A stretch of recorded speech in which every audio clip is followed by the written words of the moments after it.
जय हिंद। नमस्कार दोस्तों, इस वीडियो में हम पढ़ेंगे श्री अमरकांत कृत बहादुर कहानी का सारांश।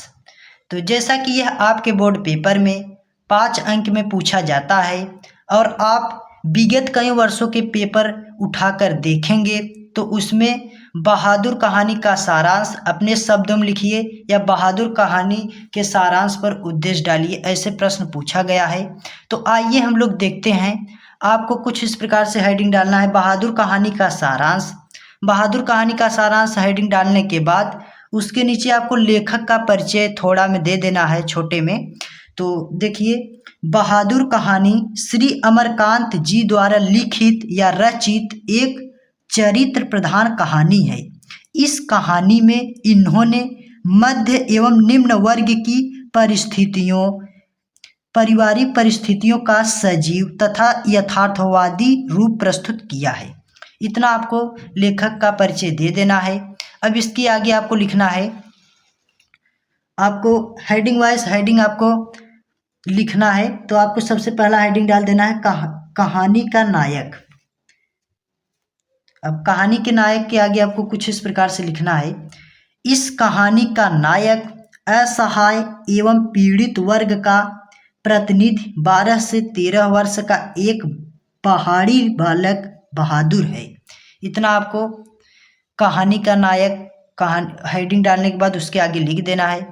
अब आपको आगे अगला हेडिंग डालना है। हेडिंग नंबर दूसरे में आपको डालना है बहादुर का घर से जाना।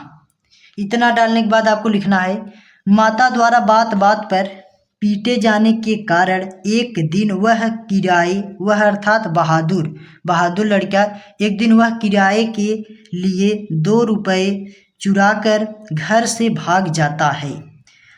मारा मारा फिरता हुआ यह लड़का लेखक के साले अर्थात जो लेखक हैं जिसने बहादुर कहानी का सारांश लिखा है, लेखक के साले को मिल जाता है, जिसे लेकर वह लेखक के घर आता है और इस तरह बहादुर को लेखक के घर नौकरी मिल जाती है। इतना आपको बहादुर का घर से जाना हेडिंग में लिखना है। अब इसके आगे आपको हेडिंग में लिखना है, देखिए तीसरी हेडिंग है, बहादुर के प्रति अच्छा तथा बुरा व्यवहार।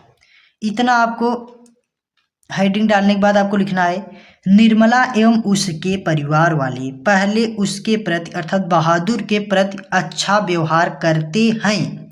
वह भी अपनी बाल सुलभ बातों से उन्हें खूब हंसाता है। साथ ही यथाशक्ति घर के सभी सदस्यों के सारे काम उनकी डांट फटकार सुनकर भी आमतौर पर खुशी खुशी करता है, परंतु धीरे धीरे परिवार के प्रत्येक सदस्यों का व्यवहार उसके प्रति कठोर होता चला जाता है।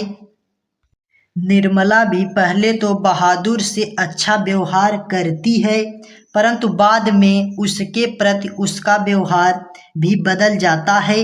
लेखक का पुत्र किशोर काम करने के बाद भी उसे पीटता और गाली तक देता, यानी बहादुर को पीटता और गाली तक देता।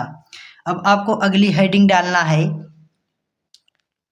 देखिए आपको अगली हेडिंग डालना है, बहादुर का लेखक के घर से जाना। आपको ऐसे हेडिंग डाल के लिखना है, एक दिन दोपहर को बिना कुछ लिए घर छोड़कर चुपचाप बहादुर का चला जाना। बहादुर के द्वारा अपना सारा सामान जैसे गोलियां, पुराने ताश की गड्डी, खूबसूरत पत्थर आदि छोड़कर चुपचाप चले जाना उसकी बेगुनाही का प्रमाण सबूत है। अब परिवार के सभी सदस्य उसे ढूंढते और मिलने पर चिंतित हो उठते हैं। लेखक स्वयं भी बहादुर की ईमानदारी के आगे स्वयं को बौना महसूस करता है। इतना आपको बहादुर कहानी का लेखक हेडिंग डाल के उसमें लिख देना है। अब इसके आगे आपको लिखना है, अब पश्चात होत का जब चिड़िया चुग गई खेत। आपको ऐसे इतना लिख देना है। तो आपको heading by heading heading by heading अगर आप लिखते हैं बहादुर कहानी का सारांश तो काफ़ी ज़्यादा अच्छा लगेगा और एग्जामिनर आपको पूरे अंक देंगे। तो सो फ्रेंड्स, ये रहा बहादुर कहानी का सारांश। अगर आपको यह वीडियो अच्छी लगी हो तो प्लीज़ लाइक एंड सब्सक्राइब करना। मिलता हूँ ऐसे ही आप सबके लिए मोस्ट इम्पॉर्टेंट टॉपिक लेके। तब तक के लिए जय हिंद, वंदे मातरम।